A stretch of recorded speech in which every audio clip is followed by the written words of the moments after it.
കോഴിക്കോട് മൈസൂർ ദേശീയപാതയിൽ വനമേഖലയിലൂടെ കടന്നുപോകുന്ന വാഹനയാത്രക്കാർക്ക് മുന്നറിയിപ്പുമായി വനം വകുപ്പ്. ഈ പാതയോരത്തെ വാഹനങ്ങൾ നിർത്തരുതെന്നും വേഗത കുറച്ചു പോകണമെന്നുമാണ് മുന്നറിയിപ്പ്. അയൽ സംസ്ഥാനങ്ങളിൽ നിന്നടക്കം വന്യജീവികൾ ഇവിടേക്ക് എത്തുന്ന സാഹചര്യത്തിലാണ് വനം വകുപ്പിന്റെ ഇങ്ങനെയൊരു മുന്നറിയിപ്പ് വരുന്നത്. വന്യജീവി സങ്കേതത്തിലൂടെ കടന്നുപോകുന്ന ദേശീയപാതയിൽ വാഹനങ്ങൾ നിർത്തുന്നത് നേരത്തെ തന്നെ നിരോധിച്ചിട്ടുണ്ട്. എന്നാൽ ഇത് ലംഘിച്ച വാഹനങ്ങൾ നിർത്തുന്നതും വന്യജീവികളുടെ ചിത്രങ്ങൾ എടുക്കുന്നതും പതിവാണ്. വേനൽ കനത്ത സാഹചര്യത്തിൽ ഇതിനെതിരെ കർശന മുന്നറിയിപ്പ് നൽകുകയാണ് വനം വകുപ്പ്. വെള്ളവും തീറ്റയും തേടി തൊട്ടടുത്തുള്ള ബന്ദിപ്പൂർ മുതുമല കാടുകളിൽ നിന്ന് കാട്ടാനകൾ കൂട്ടമായി മുത്തങ്ങ മേഖലയിലേക്ക് എത്തുന്നുണ്ട്.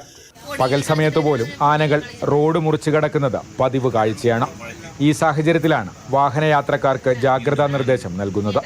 കൊച്ചു ആനകൾ മുതൽ 10, 16, 17, 20 കൂട്ടങ്ങളായിട്ടാണ് റോഡ് ക്രോസ് ചെയ്യുന്നത്.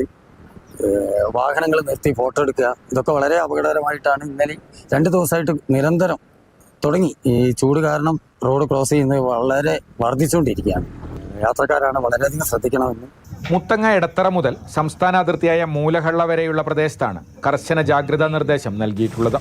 ഈ മേഖലയിൽ വനം വകുപ്പിന്റെ പട്രോളിംഗും ശക്തമാക്കിയിട്ടുണ്ട്. മാതൃഭൂമി ന്യൂസ്, വയനാട്.